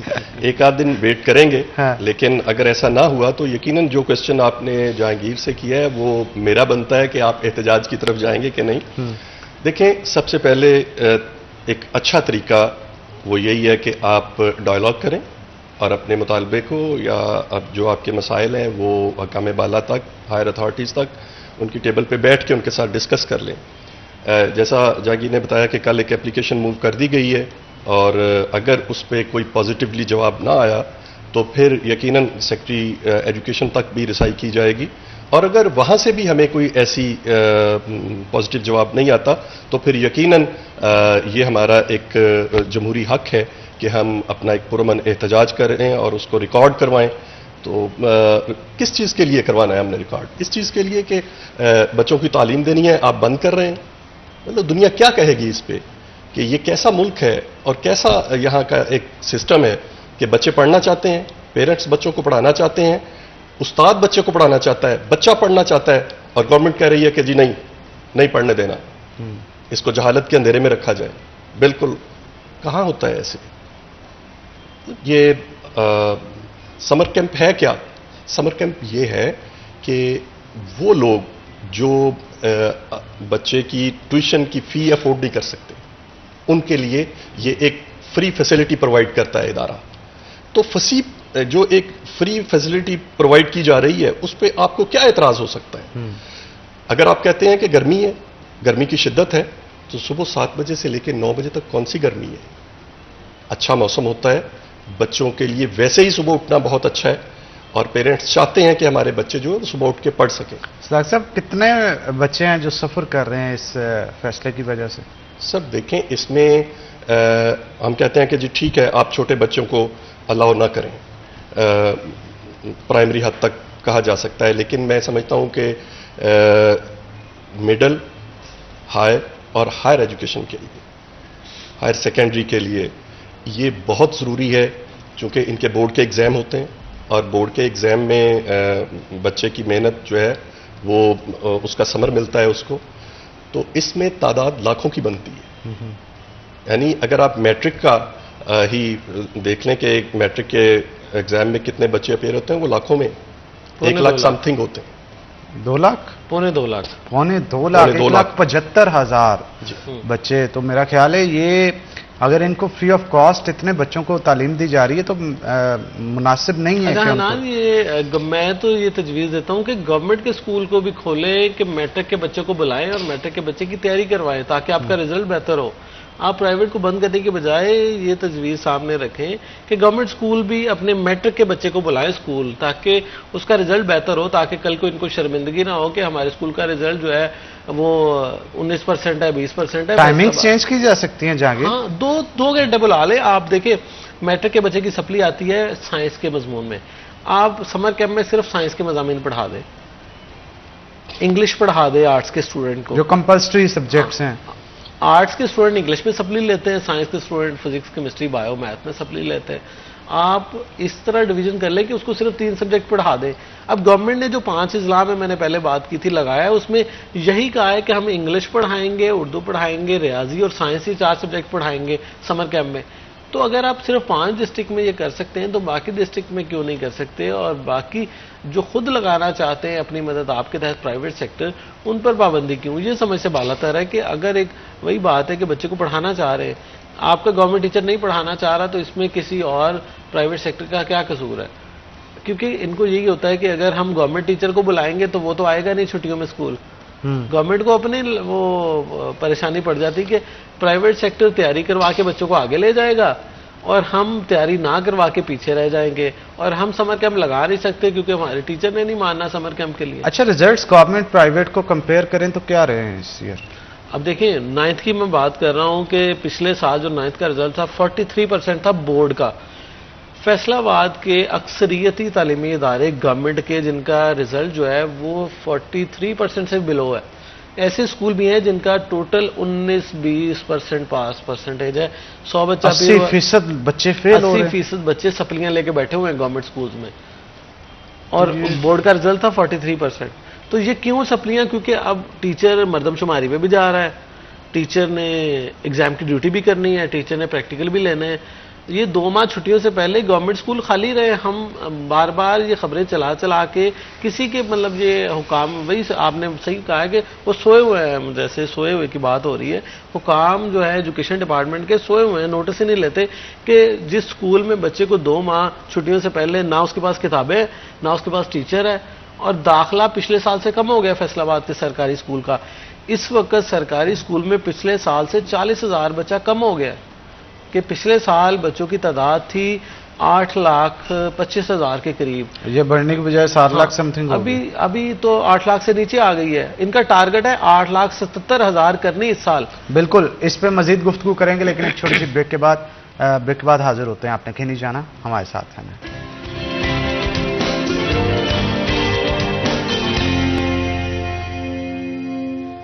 वेलकम बैक नाज़रीन, ब्रेक के बाद खुश आमदीद। हमारे साथ सदाकत हुसैन लोधी में मौजूद हैं, मजीद गुफ्तगू उनके साथ करेंगे। सदाकत साहब, कोई स्कूल वालों के साथ आपका अलायंस क्योंकि रहता है, मीटिंग्स भी होती हैं, कोई लाहे अमल तैयार किया गया है इस हवाले से? जी बिल्कुल, इसके लिए जैसा एक पहले बात की है कि हमने सिविल एजुकेशन को एक एप्लीकेशन मूव की है कि वो समर कैंप की इजाज़त दें चूँकि ये पॉलिसी जो है ये पंजाब गवर्नमेंट बनाती है, तो यकीनन सीओ एजुकेशन के इख्तियारात में नहीं होगा। वो सेक्रेटरी एजुकेशन से या हायर अथॉरिटी से बात करके तो फिर वो उसका कोई ना कोई जवाब देंगे। लेकिन इसी दौरान में हमारी कोशिश होगी कि हम सेक्रेटरी एजुकेशन से मुलाकात करके तो ये उनको बावर करवाएं कि इस चीज़ की बड़ी शदीद ज़रूरत है। हो सकता है कि वो इस बात को समझ जाएं, लेकिन अगर ऐसा ना हुआ तो समर कैंप जो हैं वो चूँकि बहुत ज़रूरी हैं तो वो स्कूलों में लगेंगे। इसके लिए अगर डिपार्टमेंट ने कोई इस तरह की बात की, जैसे जहांगीर इन्होंने कहा है कि कल सीओ एजुकेशन से मुलाकात हुई है कि अगर कोई समर कैंप लगा हुआ तो एफआईआर भी दी जाएंगी, स्कूल सील किए जाएंगे, तो उसके लिए फिर हमारी जो लॉयर्स की एक टीम है वो तैयार बैठी है। बिल्कुल ठीक कहा। जहांगीर अशरफ, आपके ख्याल में ये जो सेक्रेटरी लेवल पे बात पहुंचाने के लिए हम तो अपना किरदार अदा करते हैं, बाज़ औक़ात 3 लोगों को पहुंचने भी नहीं दिया जाता वहाँ पे, इसके ऊपर क्या कहेंगे? जहानान, पहले भी और हमेशा मेरा ये मौक़िफ़ रहा है कि गवर्नमेंट जो है ना वन साइडेड डिसीजंस लेती है और उसको इम्प्लीमेंट करने की कोशिश करती है। अब देखिए, हमने पहले भी कई ऐसे प्रोग्राम किए हैं एजुकेशन के हवाले से कि गवर्नमेंट एक पॉलिसी नाफिज करती है, जिसने उसको इम्प्लीमेंट करना है वही उससे एतराज़ करता है, इख्तलाफ करता है। जैसे गवर्नमेंट टीचर्स की कई पॉलिसीज़ ऐसी हैं, हमने देखा है कि गवर्नमेंट टीचर सड़कों पे रहते हैं, साल में से वो आधा टाइम तो सड़कों पे गुजार देते हैं प्रोटेस्ट करने में, कभी कोई एतराज़, कभी कोई एतराज़, कभी इरेलेवेंट ड्यूटीज़ और कभी कुछ। इसी तरह प्राइवेट सेक्टर को पाबंदी लगाई गई है और वन साइडेड किसी को बिठा के कोई प्लान, कोई चेकआउट नहीं किया गया कि किस तरह से हम चलें और इनके जो ग्रीवेंसेस हैं, जो इनकी रिजर्वेशंस हैं वो सुने। अब इम्प्लीमेंट कर दिया गया। अब देखिए, टाइम तो छुट्टियों का गुजर रहा है और स्टार्ट हो गई हैं 6 जून से छुट्टियां, तो जितना ये प्रोलॉन्ग होता जाएगा मामला और आहिस्ता आहिस्ता इनको टाइम मिलते मिलते अगर जून सारा गुजर जाता है तो पीछे तो वैसे ही फिर ईद भी आ गई बीच में और उसके बाद टाइम वैसे ही 1 माह का बच जाना है। तो मैं समझता हूँ कि एटलीस्ट जो गवर्नमेंट भी है ना, इसको चाहिए कि एटलीस्ट 1 माह का समर कैंप का खुद अलाउ कर दे कि जनाब बच्चों को 15 दिन पहले छुट्टियां दे दें, 15 दिन लास्ट में भी छुट्टियां दे दें और 1 माह का कोई समर कैंप लगा लें ताकि बच्चे इंजॉय भी कर सकें। कुछ सैर सपाटा जिसने करना है वो भी कर ले बच्चे, क्योंकि वही बात है कि 2.5 माह तो नहीं किसी ने सैर पे रहना, ये तो गारंटी है कि जो हालात हैं उसमें कोई भी इतना अफोर्ड नहीं कर सकता कि वो सैरो सेहत पे ही रहे 2-2.5 माह। तो 15 दिन पहले छुट्टियों के दे दें और 15 दिन आखिर के छुट्टियों के दे दें कि वो बिल्कुल क्लोज कर दें और दरमियान में कोई 1 माह का समर कैंप लगा दें ताकि बच्चे का इतना लंबा गैप ना आए पढ़ाई से, क्योंकि 2.5 माह बच्चे का पढ़ाई से दूर होना, आपको पता है, हमें पता है, हम भी छुट्टियां गुजार के आए हैं बचपन में, कि आप हनान खुद देखें कि जब हमारा दौर था छुट्टियों का, बच्चे एक्साइटेड स्टार्ट में बहुत होते हैं, रजिस्टर नया ले लिया, कॉपीज़ ले ली, स्टेशनरी परचेज कर ली कि मैं छुट्टियों का काम करूंगा। 2-4 दिन बच्चा वो टिक के बैठ के काम भी करता है, लेकिन आहिस्ता आहिस्ता वो पढ़ाई बिल्कुल साइड पे रख देता है, फिर सिर्फ चिल प्रोग्राम होता है और एंड पे आके फिर हफ्ता उसे याद आता है कि मेरा काम छुट्टियों का रह गया है, फिर दोबारा वो करने बैठ जाता है। तसलसल नहीं होता छुट्टियों में। तसलसल क्यों नहीं होता? क्योंकि उसकी इंगेजमेंट नहीं है एजुकेशन के साथ, वो बिल्कुल अपने आप को फ्री हैंड महसूस करता है और एंड पे उसे एक डर होता है कि मैं स्कूल जाऊंगा, मेरा छुट्टियों का काम मुकम्मल नहीं है। तो अगर समर कैंप भी इसमें दे दिया जाए, 1 माह का दे दें, मतलब मैं कहता हूं कि आप शुरू में और आखिर में रिलैक्सेशन दे के बच्चा बिल्कुल फ्री हैंड 10 दिन 15 दिन दे के पहले और आखिर में दरमियान में उसको इंगेज रखें। इंगेज रखने के बगैर बच्चों का बहुत बुरा हाल होता है, स्टडी कंटिन्यूटी नहीं रह पाती और वो छुट्टियों का काम कह दिया जाता है ना कि हमने छुट्टियों का काम दे दिया। जैसे एक सीओ एजुकेशन का ये भी मौक़िफ़ है कि हमने बच्चों को छुट्टियों का काम दे दिया, वो छुट्टियों में इंगेज रहेंगे। इंगेज नहीं रहता बच्चा पहला 1 हफ्ता बड़ा पढ़ाई की तरफ आता है कि जी मैं पढ़ाई का काम कर लूँ और आखिर में उसके प्रेशर इतना होता है कि मैंने नेक्स्ट वीक स्कूल जाना है, मेरा काम अभी तक मुकम्मल नहीं है, क्योंकि बीच में उसने आवारागर्दी भी करनी है। अच्छा, ये इम्प्लीमेंट क्यों किया गया, इसके पीछे वजह क्या थी? अच्छा, वजह यही है जनाब कि गर्मी बहुत है और गवर्नमेंट को खुद अपने पता है कि मेरे पास वसाइल नहीं है बच्चों को अकोमोडेट करने के। सबसे बड़ी रीजन ये है कि गवर्नमेंट के पास जनरेटर नहीं है, गवर्नमेंट के पास बच्चों को बिठाने, और उससे अगली बात कि आपके सारे टीचर ही आपके मुखालिफ निकलने हैं।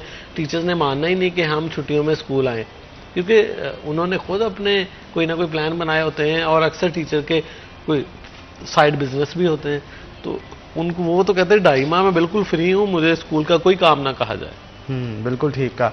ज़ाहिर साहब आप क्या कहेंगे, इसके पीछे यही वजूहत हैं क्या यकीनन प्राइवेट ऐसी है। स्कूल से डरा जा रहा है अब? देखें, वैसे तो सारा साल ही जो हमारा गवर्नमेंट टीचर है, माजरत के साथ हमारे उस्ताद भी हैं, मैं सबको नहीं कहता लेकिन मोस्टली वो फारिग ही रहते हैं। ये अभी आप देखें ना, अभी वो सेंसिस का काम हो रहा था, कितने महीनों से वो जारी है, फिर इलेक्शन का काम आ गया, इसी दौरान बाज़ औक़ात पोलियो ड्यूटी भी आ जाती है, फिर शायद आपको पता नहीं कि डेंगू एक्टिविटी भी होती है, वो भी डेली करना होती है, तो ये टीचर्स ही करते हैं सारा दिन।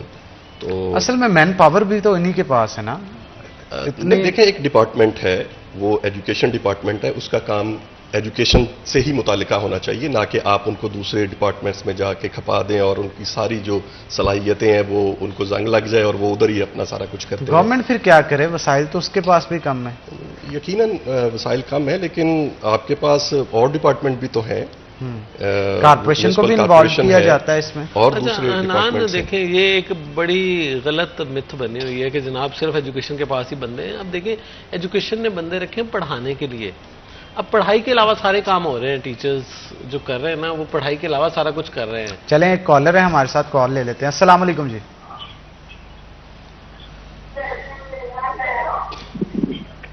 जी अस्सलाम वालेकुम। वालेकुम सलाम। जी मैडम, क्या पूछना चाहते हैं आप?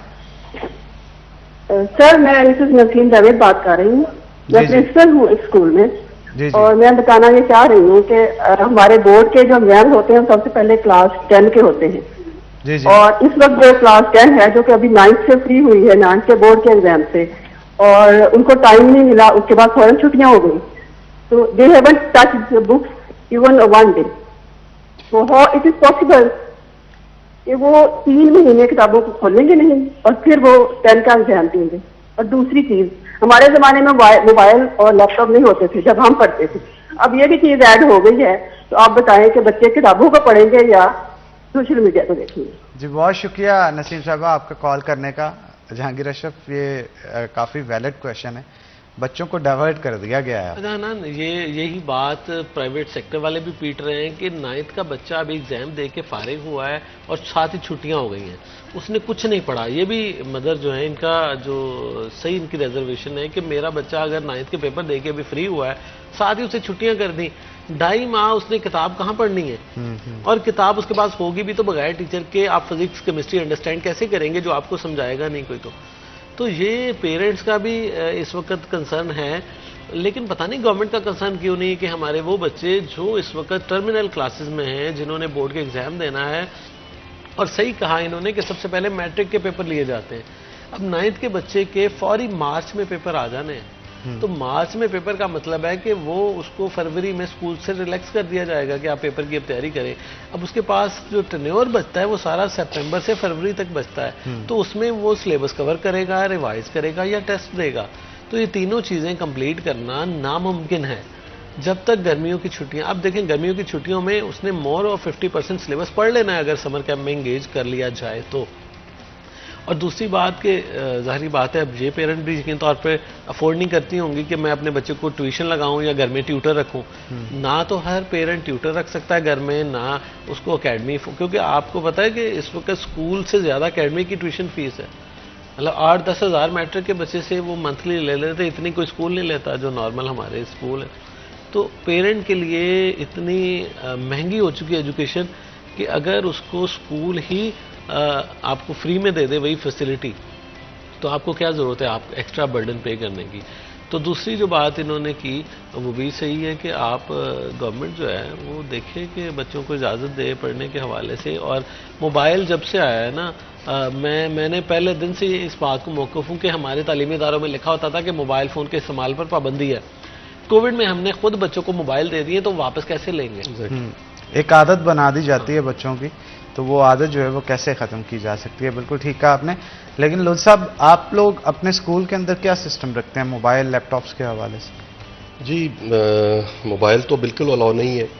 ये तो हमेशा से टीचर्स के लिए भी और बच्चों के लिए भी उन पे बैन है, ये मोबाइल यूज़ नहीं कर सकते। लेकिन अलमिया यही है, जैसे जहांगीर साहब ने कहा है कि कोविड के दौरान जो है वो जब ऑनलाइन सिस्टम शुरू हो गया है एजुकेशन का, तो वो पेरेंट्स और वो टीचर जो बच्चों को मना करते थे कि इनके पास मोबाइल नहीं होना चाहिए और सख्ती से मना किया जाता था, वही पेरेंट्स और वही टीचर जो है वो खुद अपने हाथ से बच्चे को मोबाइल दे रहे हैं।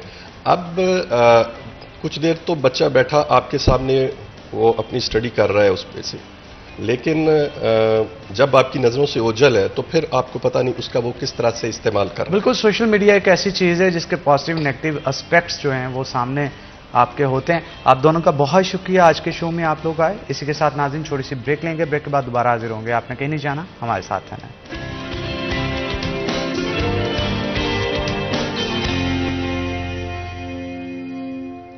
वेलकम बैक नाज़रीन, ब्रेक के बाद खुश आमदीद। नाज़रीन, जैसा कि आपको पता है कि सेकंड हाफ जो है वो शो का स्टार्ट हो चुका है और इसमें हमने आपको बहुत सारी अशिया खुरनोश, सब्जियां, फ्रूट्स और इसके साथ साथ दीगर चीज़ों के रेट्स जो है वो बताने होते हैं। तो आज के भाव क्या होंगे सब्जियों और फ्रूट्स के रेट्स, मार्केट कमेटी का क्या कहना है, देखेंगे हमारे स्पेशल सेगमेंट आज के भाव में। बिलाल डोगरा हमारे साथ मौजूद हैं। बिलाल, बताइएगा क्या सूरत हाल है? मार्केट कमेटी की तरफ से पब्लिश की गई लिस्ट में रेट्स क्या हैं आज?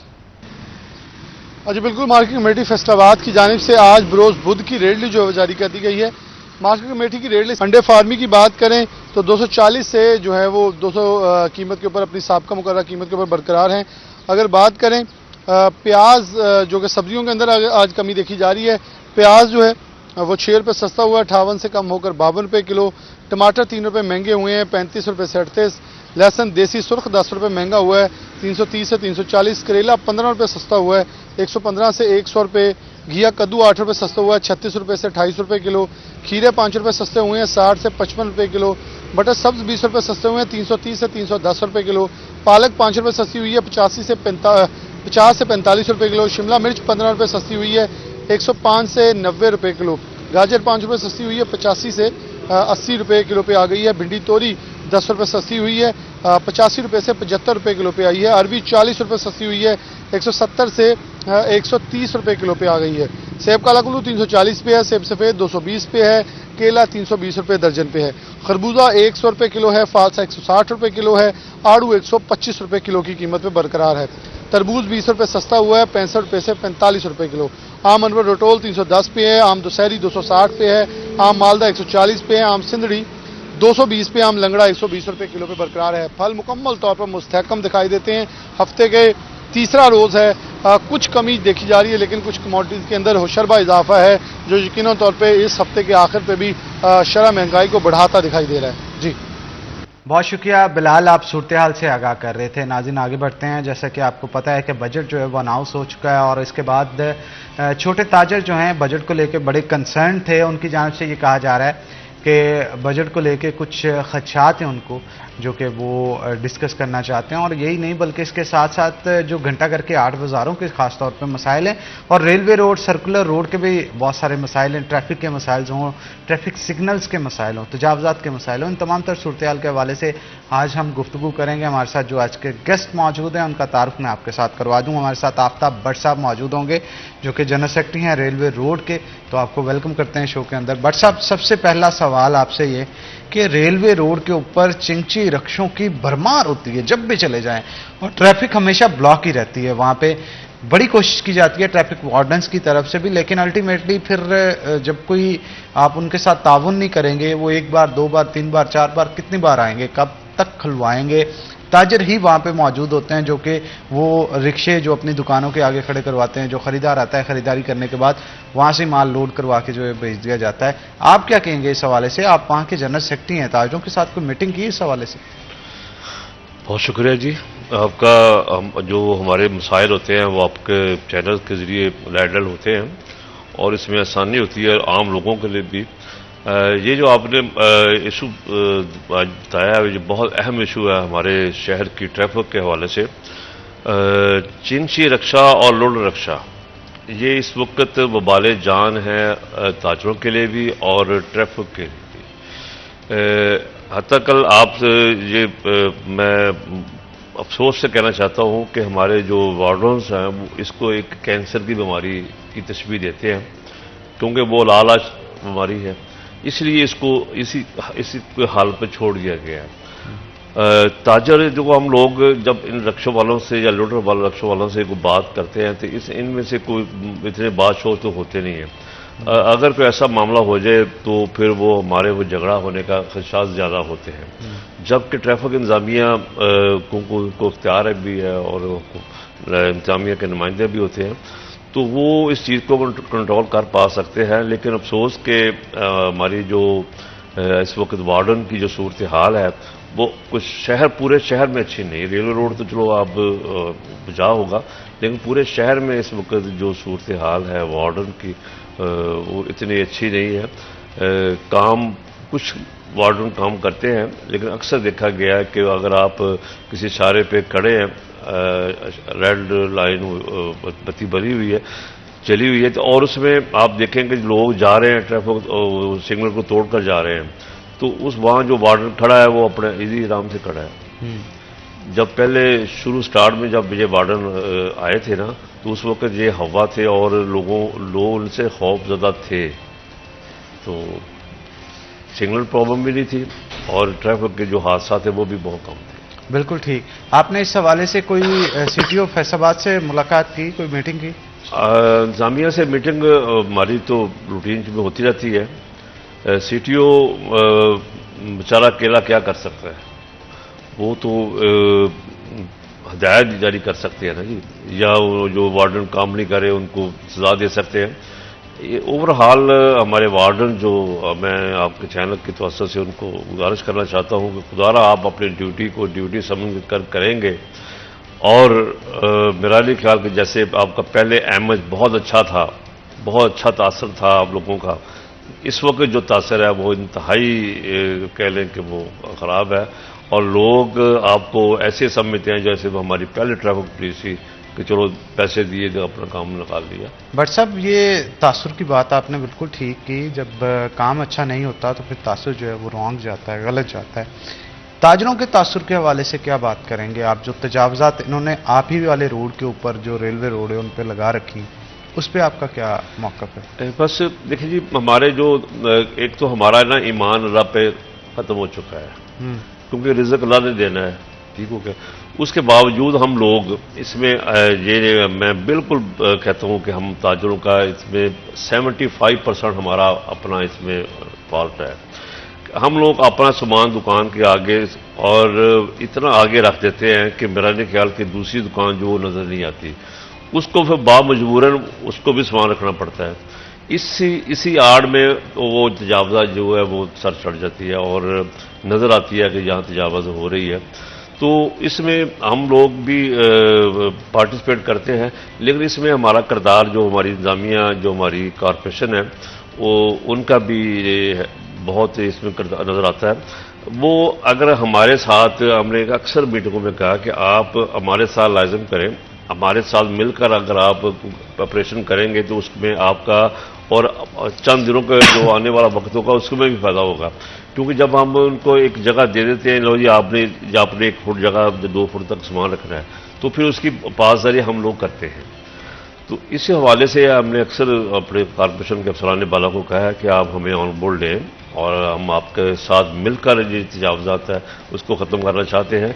लेकिन बदकिस्मती है कि ये तो सामने रोड है, रेलवे रोड, और सामने रोड हो गया, सक्कर रोड सामने हो गया, 8 बाज़ारों के जो अंदर गलियों और जो 8 बाज़ारों के जो हालात हैं, गोलों के जो हालात हैं, मेरा नहीं ख्याल का वहाँ जो कुछ लोग प्राइवेट तौर पर और कुछ वो महकमे तौर पर वहाँ पे इंतहाई कह लो कि आप वहाँ से जो करप्शन हो रही है वो आपको बता नहीं सकता। क्या करप्शन हो रही है इसमें? करप्शन देखिए, एक दुकानदार है, आप गोल किराना गोल लगा लें या पा गोल बाजार लगा लें, उसमें तकरीबन दोनों साइडों से जो दुकानदारों ने, हमारे तो चलो 2 फुट 4 फुट 5 फुट जगह सामान रखा होगा ना, बहुत ज़्यादा, तो वहाँ तो 20 फुट दुकानों के आगे सामान है। सड़क जो है वो जो 30 फुट की है वो 10 फुट की सड़क रह चुकी है। वो 10 फुट की सड़क है, उसमें भी चिंची रक्षा और लोगों को आने जाने का जो मसला है वो मसाइल वो आपको नज़र आते हैं कि यहाँ को मसाइल हैं। तो आज तक वहाँ कंट्रोल नहीं हो सका। वो क्यों नहीं हो सका? उसमें साफ ज़ाहिर है कि कोई प्राइवेट लोग भी हैं वहाँ और कुछ सरकारी लोग भी हैं जो आपस में इनका जो कट छोड़ की वजह से वो ओके जी, मसला हल हमें एजाज बेग साहब भी हैं जिन्होंने ज्वाइन किया है, सदर हैं करियाना एसोसिएशन फैसलाबाद के। आपको वेलकम करते हैं जी शो के अंदर। एजाज साहब, आप अपनी एसोसिएशन के हवाले से बताइएगा कि मेजर प्रॉब्लम्स जो हैं वो कौन सी हैं, क्योंकि ग्रॉसरी जो है वो काफ़ी हद तक महंगी हो चुकी है। एक शख्स जिसके घर का सामान महीने का पहले 5,000 या 10,000 का आता था, वो अब 20 के करीब पहुंच चुका है। ग्राहकों में कमी आ गई होगी। कारोबार कैसा चल रहा है आपका?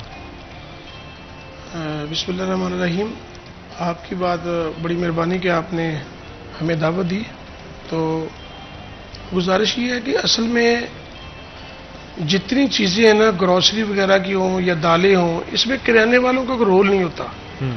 वो तो बाज़ार से लेके आता है और आके बाज़ार में आके अपनी दुकान पे फ़रोख्त करता है। उसके साथ जो कंपटीशन होता है, साथ साथ वाली दुकानों का कंपटीशन होता है, उसके साथ बाज़ारों का कंपटीशन होता है। और दुकानदारी जिस तरह आपने फरमाया ना, वैसे ही है कि दुकानदार पे गाहक, बहुत दुकानदार फारग बैठे रहते हैं, उनके पास गाहक नहीं होते। चीज़ें कम से कम बेचने की कोशिश करते हैं कि हमारे बिजली के बिल, हमारे मुलाजमों के अखराजात वो पूरे हो सके। लेकिन इंतज़ामिया इसके साथ जो यूटिलिटी स्टोर है, वहाँ पे हमसे चीज़ें महंगी भी हैं, लेकिन वहाँ पे कारकर्दगी भी नहीं है, उनका म्यार भी नहीं है। हम म्यारी चीज़ें बेचते हैं, तो जब म्यारी चीज़ें बेचते हैं तो उस पर जो इंतज़ामिया के मजिस्ट्रेट साहबान है वो जुर्माने करते हैं, दुकानों को सील कर देते हैं। एक बड़ी हेजिटेशन पैदा हो जाती है। मैं बिल्कुल अगर सही बात करूं कि अच्छी चीज़ लेके जाता दुकानदार बेचता है, तो कोई भी कस्टमर ऐसा नहीं है कि जो हल्की चीज़ घर में पका के लेके जाए। तो उसकी जो होम मिनिस्टर है ना, वो उसको दोबारा कहेगी उस दुकान पे नहीं आपने जाना, वो आपने चीज़ अच्छी नहीं लेके दे, दुकानदार अच्छा नहीं है, गाहक चीज़ अच्छी नहीं होती, दाल आती है पकती नहीं है। लेकिन यूटिलिटी स्टोर पे मुखालफ है, उस पर यह सिमत चलती है। अभी देखें 650 रुपये का आटा वहाँ पे बिक रहा है। अगर वहाँ पे बिक रहा है तो दुकानों पे अभी 1100 में क्यों बिक रहा है? अभी चंद दिनों में 1100 रुपये, जिस चीज़ से हुकूमत थोड़ी सी नज़र हटाती है वो चीज़ यकदम बढ़ जाती है। अभी 1020 रुपये में, 1050 रुपये में आटा मिल रहा था, अभी 1120 रुपये मिलों वाले मांग रहे हैं, 1150 रुपये मांग रहे हैं। ज़ाहिर मार्केट में 10-20 रुपये ऊपर मिलेगा। इंतज़ामिया ने अभी पिछले दिनों चीनी पे था, डिश साहब ने फ्लोर मिल बनाया था, शुगर मिल एसोसिएशन को भी, और हमें भी बुलाया था, तो उन्होंने वहां पे स्टे ले लिया। पहले ऐसा ही था कि घी पे स्टे था, 150 रुपये किलो घी था और 550 रुपये किलो हो गया। जब इंतजामिया उस पर हाथ उठा देती है, कहते जी स्टे हो गया है। अभी इसी तरह चीनी पे है, गवर्नमेंट में 99 रुपीज़ का नोटिफिकेशन निकाला, लेकिन असल में अभी भी ये बात है, मिलों वालों तो स्टे ले लिया, दुकानदार बेचारा क्या करे? वो 30 थैले रखता है, 40 रखता है, उसकी दुकान सील कर दी जाती है, उसको भारी जुर्माना कर दिया जाता है। मार्केट में तंगी का समा हो जाता है और उस तंगी के समा की वजह से भी चीजें महंगी हो जाती हैं। लेकिन ये जब हम बातें बताते हैं तो वो कहते हैं जी हमारा नहीं, हमने किराने वाले को पकड़ना। भाई किराने वाले को क्यों पकड़ना? वो गरीब आदमी है, आप उसको 10,000 जुर्माना कर दें, 20,000 जुर्माना कर दें, उसकी दुकान सील कर दें, हालांकि उसने कोई चीज महंगी नहीं, 1 रुपया महंगी बेची है। तो जो दूसरे दुकानदार है, करीब वाले मोहल्लेदार है, वो कहते हैं जी देखिए फंस गया, इस सौदा बहुत महंगा बेच दिया, हालांकि ऐसा नहीं होता। अच्छा एजाज बेग साहब, मुझे ये बताइएगा आपकी एसोसिएशन में कितने किराना स्टोर्स हैं जिनके साथ मिलकर एसोसिएशन बनाएगी ऑल ओवर द? जी अल्हम्दुलिल्लाह, मैं पूरे डिस्ट्रिक्ट का प्रेसिडेंट हूँ। डिस्ट्रिक्ट में कितने हैं? पूरा डिस्ट्रिक्ट। कितनी दुकानें हैं जो कि रजिस्टर्ड हैं? आप कह रहे हैं कि दुकानें तकरीबन आपके साथ ऑन बोर्ड हैं? जो हमारे साथ जो ऑन बोर्ड है दुकानें हैं ना, वो तकरीबन देखिए हम किसी दुकान से चंदा नहीं लेते, बगैर फीस के काम करते हैं, फीस बिल्ला काम करते हैं। ये तो अच्छी बात है। और आपके साथ कितने चलते हैं दुकानदार? हमारे इसके साथ जो फैसलाबाद में है, फैसलाबाद में कम से कम 500 लोग होंगे। 500 लोग? 500 लोग। वो 500 के तांदले वाला में, समुद्री में, जड़ा वाला, जुमरा, मामू कांजन, सत्याना, यहां से कम 40-40, 50-50 दुकानदार है जो बड़े दुकानदार है। यानी 1000 के करीब तो बन जी हो जाएंगे कम से कम। अच्छा, ये 1000 लोग क्या FBR के साथ ऑन रजिस्टर्ड हैं? कोई टैक्स दे रहे हैं किसी किस्म? इनकी आमदन जो है ना वो उस लेवल पे नहीं जाती कि वो टैक्स दें, उस लेवल पे नहीं है कि वो टैक्स के, जो सारे दुकानदार हैं वो टैक्स रिटर्नें जमा करवाते हैं। तकरीबन इसमें 95% हो गए या 90% हो गए जो देते हैं, 10% ही हो गए जो टैक्स नहीं देते, जो काम करते हैं। तो बाकी जो है वो तो बहुत छोटे छोटे दुकानदार हैं, कम से कम 20,000 हैं। वो तो दुकानदार मोहतरम ऐसे हैं कि वो बेचारे शाम को 100-200 रुपया भी नहीं कमा पाते, तो उनको टैक्स क्या देना है? टैक्स तो देखिए एक्चुअली पहले इतनी चीज़ों पे कौन सी चीज़ है, 3-4 गुना हर चीज़ बढ़ चुकी है। दुकानदार तो चीज़ लेकर आता 2 रुपये कमाता है और वो चीज़ आगे फरोख्त कर देता है, उसमें वो क्या टैक्स दे? टैक्स बंद देखिए, ये इतने अरब रुपया, तकरीबन 6 अरब रुपया या 10 अरब रुपया यूटिलिटी स्टोर पे रखा गया है, जिसका कोई फायदा ही नहीं है। वो सौदा हम बार बार कहते हैं डी साहब को, जी हमें भी वो रेट दे दें, हमें वो रेट दे दें, लेकिन हमें क्या देते हैं मार्जिन 2 रुपए किलो, 3 रुपए किलो, 5 रुपए किलो। सर ये मार्जिन तो नहीं है ना। असल में मेरे कहने का मकसद ये था कि जैसे बड़े स्टोर्स हैं इनके ऊपर जीएसटी टैक्स जो है वो काटा जाता है, छोटी शॉप्स के ऊपर नहीं काटा जाता, तो इससे भी मुल्क की मईशत को तो नुकसान होता है ना। अगर ये टैक्स नेट के अंदर होंगे सारे तो मेरा ख्याल है मुल्क को फायदा ही पहुंचेगा। जो बड़े दुकानदार हैं वो सारे जीएसटी देते हैं, सेल टैक्स देते हैं। वो उन्होंने तरीकाकार ही ऐसा बना दिया है कि बंदा को गाड़ी की चीनी लेता है, घी लेता है, तो वहाँ पे अपनी इनवाइस देता है 5% और 1% के हिसाब से वो टैक्स देता है, और आगे वो दुकानदार जो उसके उनका आईडी कार्ड लेके उनको टैक्स लेता है। ये पहले सिस्टम पिछले साल से चला हुआ है, सारे टैक्स नेटवर्क में है। लेकिन ये टैक्स नेटवर्क में तो है, लेकिन उनको फैसिलिटेट नहीं किया जाता। नेटवर्क में है, अगर एक दुकानदार पे डकैती हो जाती है, वहाँ पे मिसबिहेव हो जाता है, जो उसको अखलाकियात हैं, जो उसके सिटीजन होने के, पाकिस्तान सिटीजन होने के जो उसको लवाजमत देनी चाहिए गवर्नमेंट को, वो तो आधा % भी नहीं देते। बिल्कुल ठीक कहा आपने, इस पर मजीद गुफ्तगू करेंगे, लेकिन एक छोटी सी ब्रेक के बाद ब्रेक ले रहे हैं, दोबारा आते हैं। आपने कहीं नहीं जाना, हमारे साथ हैं।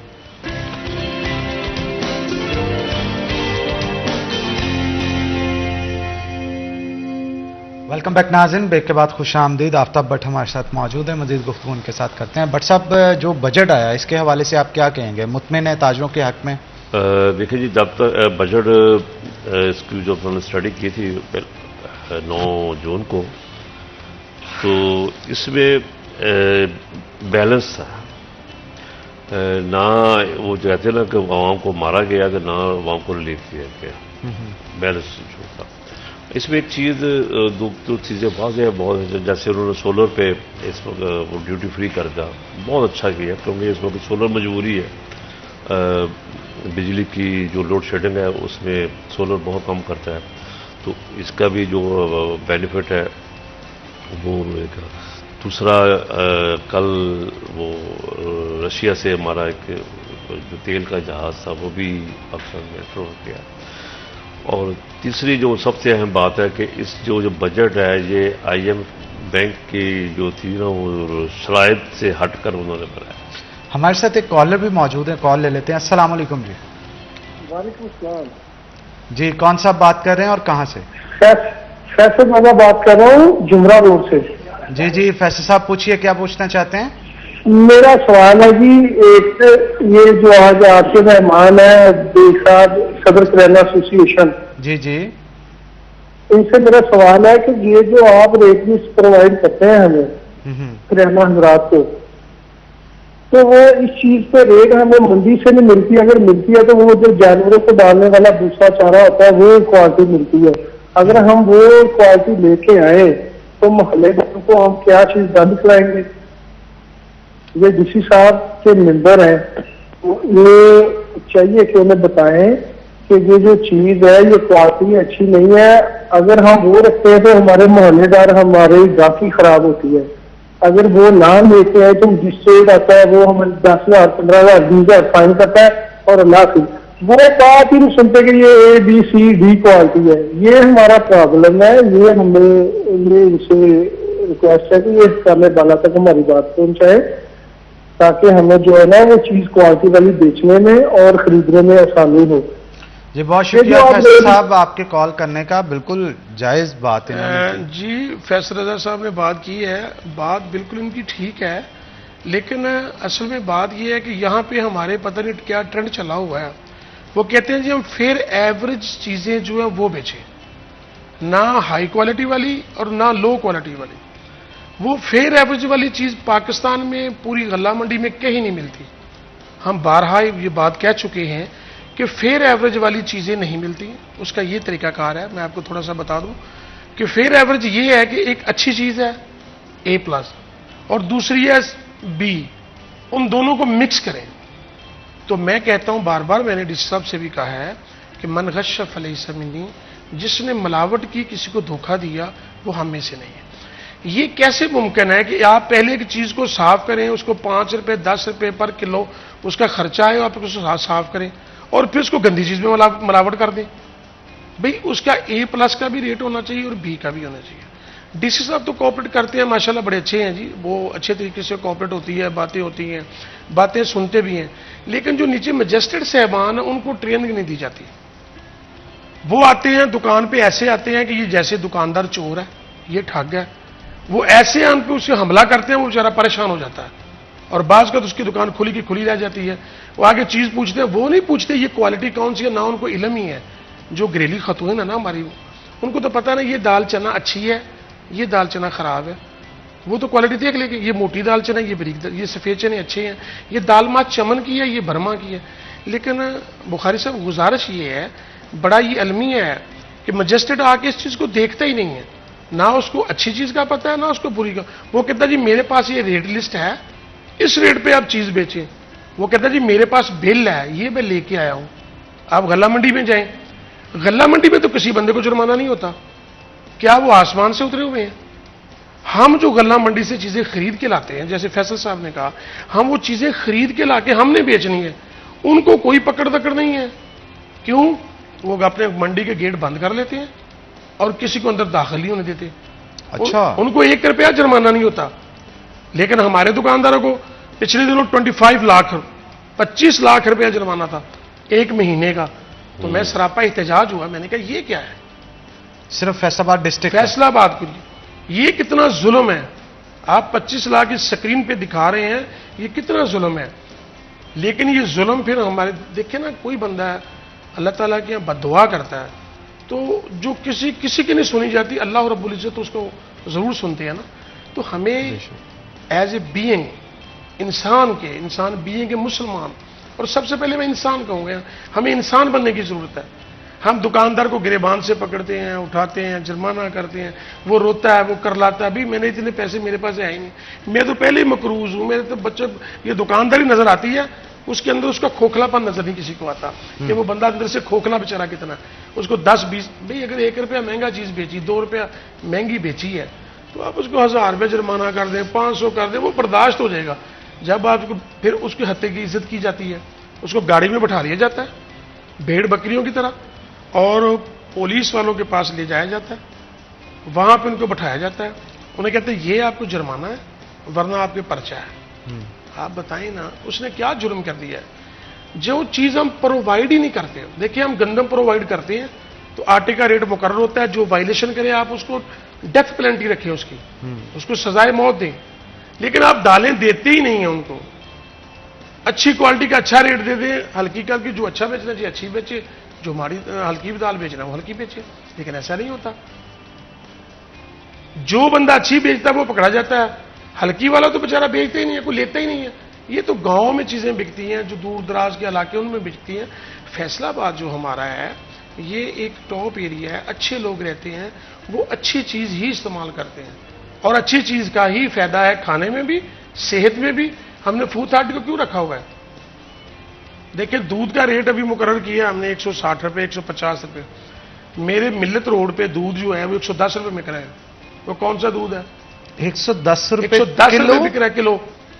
मैं बारहा कह चुका हूं, फूड अथॉरिटी वाले के पास इंस्ट्रूमेंट ही नहीं है, उसको चेक करने के इंस्ट्रूमेंट नहीं है। जो दूध 110 बेचे उनके पास इंस्ट्रूमेंट है, वो उस मेयार से अपना दूध बनाते हैं। भैंसों वाले दूध 180 रुपये दे रहे हैं, 200 रुपये किलो दे रहे हैं, जो खालिस दूध है। तो जो दूध बिक रहा है, मैं बार बार कहता हूं, हाँ जी आते हैं बेग साहब, हम चेक करते हैं, लेकिन कुछ भी नहीं होता। जो गलत काम करता है उसको चेक नहीं किया जाता, और जिसने सबक याद किया उसको छुट्टी ना मिली। जो अच्छा काम करेगा वो सच बोलेगा, वो फंसेगा। वो सच बोलेगा, उससे तकलीफें आएंगी। वो सच बोलेगा, उसके लिए वह बाले जान बन जाएगा। जो सच बोलेगा वो पकड़ा जाएगा। अच्छा, बजट में जो बजट आया उससे मुतमिन? तो किराने वालों को देखें जी, जो बजट पेश करना चाहिए मेरा तो देखिए जी, मोहसिन नकवी साहब भी हैं, बड़े अच्छे वज़ीर-ए-आला पंजाब हैं, तो और भी काम जितने भी हैं इंतज़ामी उमूर के भी हैं। जिस तरह भट्ट साहब ने भी आपको ये फरमाया, जब तक जिस काम के लिए स्टेक होल्डर उसमें शामिल नहीं होंगे वो कभी भी काम कामयाब नहीं होगा। हर काम में स्टेक होल्डर होने चाहिए, वो ज़मीनी हक़ाइक़ आपको बताएंगे कि ये बात है। उसमें वो लोग शामिल किए जाते हैं, मसलन दालों वालों में जूतों वाले मुकर्रर कर दिए जाते हैं, कपड़े वाले, उनको क्या पता, वो आगे रेट मुकर्रर करना शुरू कर देते हैं। डीसी साहब की मीटिंग में वो लोग आ जाते हैं जो अनरजिस्टर्ड हैं, जिनका अंजुमन के साथ तल्लक ही कोई नहीं है, वो आगे रेट मुकर्रर करना शुरू कर देते हैं। देखिए, जिस तरह भट्ट साहब ने फरमाया बाजार है, ये बड़ा हुसन है। मैंने डीसी साहब से कहा था, मैंने कहा सर, जिस तरह फैसलाबाद में हमारे एक नसीम सादक साहब डीसी साहब तशरीफ लाए थे, उनके पास सेल मौजूद था, तो जब भी कॉल करते थे वो खुद उठाते थे। मैं अली कमर अनान साहब से बड़ा, उनसे मैं इस चीज़ के बड़ा उनका तारीफ़ करता हूँ, उनको मैं इस्लामी अक़ीदत पेश करता हूँ कि मैंने जब भी कॉल की उन्होंने अटेंड की है। मैंने कहा जी, अगर आप ऐसा करेंगे और फैसलाबाद के हुसन को अगर दुबाला कर देंगे, ये जितनी तजावज़ात हैं इनको ख़त्म कर देंगे, तो जिस तरह लोग नसीम सादक साहब को याद करते हैं ना, इसी तरह अली कमर अनान साहब को भी याद करेंगे। ये मैंने उनमें वाकई चीज़ देखी है कि जो और बड़े सादा हैं, बिल्कुल, और वो बात को सुनते हैं और फौरी तौर पे उसका इम्प्लीमेंटेशन का कह देते हैं जी, फौरी इम्प्लीमेंटेशन तब जब वो जायज़ हो, और जायज़ काम के लिए वो देर नहीं करते। इवन जो एप्लीकेंट होता है उसे खुद अपना नंबर दे देते हैं जी, ऐसे ही है कि आप मुझसे इस टाइम पे रब्ता करें, और जब वो रब्ता करता है, ऐसा नसीम सादक साहब उनके बाद कोई ऐसा डीसी साहब तशरीफ ही नहीं लाए, बातें सब करते हैं। जब आते हैं हमारी मीटिंग होती है जी, अपना दरवाज़ा साफ रखें। लेकिन जो बजट के हवाले से आपने बात की थी, वो दरमियान में रह गई। सर, गुजारिश ये है, जब स्टेक होल्डर को उसमें शामिल ही नहीं किया गया, कोई दालों पे नहीं सब्सिडी नहीं है। एक घी ऑयल पे बड़ी खुशी की खबर आई थी कि घी और सस्ता हो जाएगा, ऑयल सस्ता हो जाएगा, लेकिन वो हमारे मिनिस्टर साहब ने उन्होंने कह दिया जी नहीं, इस पर मैंने बात ही नहीं की। आप जितने यूटिलिटी स्टोर है, मैं बरमला कहता हूँ, मैं मुझे किसी का कोई डर खौफ नहीं है, इंशाल्लाह अल्लाह की मेहरबानी से यूटिलिटी स्टोर पे जो चीज़ें सस्ती हैं वो दुकानों पे चली जाती हैं, वो आवाम को, कंज्यूमर को नहीं मिलती। वहाँ पे जाके वो सस्ती बिकती हैं, वो अपनी दिहाड़ी दप्पा लगाते हैं। जहाँ पे ये काम आता है, ये यूटिलिटी स्टोर मेरे हिसाब से ख़त्म होने चाहिए। ये ओवरऑल पाकिस्तान के बजट पे इसका असरात है। वहाँ पे चीज़ें हमसे महंगी बेची जाती हैं, अगर हमसे सस्ती हो तो फ़ायदा है, आवाम को फ़ायदा है, आवाम को रिलीफ है। अगर गवर्नमेंट रिलीफ देना ही चाहती है, इसमें क्या मुश्किल है? जिसका बिल थोड़ा है आप उसमें 2-3 हज़ार रुपया रिलीफ दे दें। ये थोड़ा है कि आप उसको लाइनों पे लगाएं, उसको गर्मी में खड़ा करें, उसकी तौहीन करें, उसको सिटीजन होने के हक ही ना दें, वहाँ पे कई फौत हो जाएं, वहाँ पे कई बीमार हो जाएं, औरतें बूढ़ी हैं वो वह खड़ी रहें, प्यासी रहें धूप में, ये उनको जी दे रहे हैं हम रिलीफ दे रहे हैं। ये रिलीफ नहीं है। अगर आप रिलीफ देने में वाकयाता नहीं आप उसमें मुखलस हैं, तो उनकी बिजली के बिलों में दे दें। बिजली आए दिन महंगी हो रही है, अच्छी बात है सोलर पैनल, लेकिन सोलर पैनल के हर बंदा वो भी उसका मटेरियल, रॉ मटेरियल के ऊपर बात की जा रही है। मेरा ख्याल है वो तो यहाँ पे सर असल में ये सारा जितना बजट है ना, ये बातों का गौर के नहीं होता है। अभी 2-4 दिन में अगर कोई चीज़ सस्ती हो जाएगी तो आप कहेंगे जी हो गई है, तो जो महंगी हो जाएगी तो बजट में जी हमें पता ही नहीं है बजट में कि दिया क्या है। लेकिन बात सिर्फ एक है कि सूद अल्लाह से जंग है, और जो सूदी काम करता है वो अल्लाह से जंग करते हैं। अगर ये सूद खत्म कर दें, IMF से कर्जा ना लें, हम एक जिंदा कौम है। हमें जो प्राइम मिनिस्टर साहब, जो वजीर आला साहब जो कहेंगे हम उनके साथ कोऑपरेट करने के लिए तैयार हैं। इनसे जान छुड़वा लेनी चाहिए, और ये इंशाल्लाह चंद दिनों में पाकिस्तान फलना भी शुरू हो जाएगा, फैलना भी शुरू हो जाएगा, इसकी सेहत भी ठीक हो जाएगी, सब कुछ ठीक हो जाएगा इंशाल्लाह। बिल्कुल ठीक कह रहे हैं आप, और इस चीज़ की जो है वो अशद ज़रूरत है इस वक्त, क्योंकि ताजर बरादरी तो सफ़र कर ही रही है, लेकिन इसके साथ साथ जनरल पब्लिक की एक बड़ी तादाद है। पहले हम कहते थे गुर्बत की लकीर से नीचे जाते हैं, अब तो गुर्बत की लकीर से नीचे भी कोई लकीर अगर होगी तो हम तो उस पे नीचे उस तरफ जाना शुरू हो जाएगा। एक दिहाड़ीदार बंदा, आप भी क्योंकि करियाना के एसोसिएशन के जो प्रेसिडेंट हैं, बहुत सारे लोग वहाँ पे जो काम कर रहे होते हैं, आपके इल्म में होगा, डेली वेजेस के ऊपर कर रहे होते हैं, दिहाड़ीदार होते हैं, 500 रुपया, 700 रुपया, 800 रुपया दुकान के ऊपर काम कर रहे होते हैं। अब वो शख्स जो कि 700-800 रुपया दिन का कमा रहा है, वो अपने घर का बजट जो है वो किस तरह से लेके चलेगा और किस तरह से वो अपना सिस्टम जो है वो चलाएगा।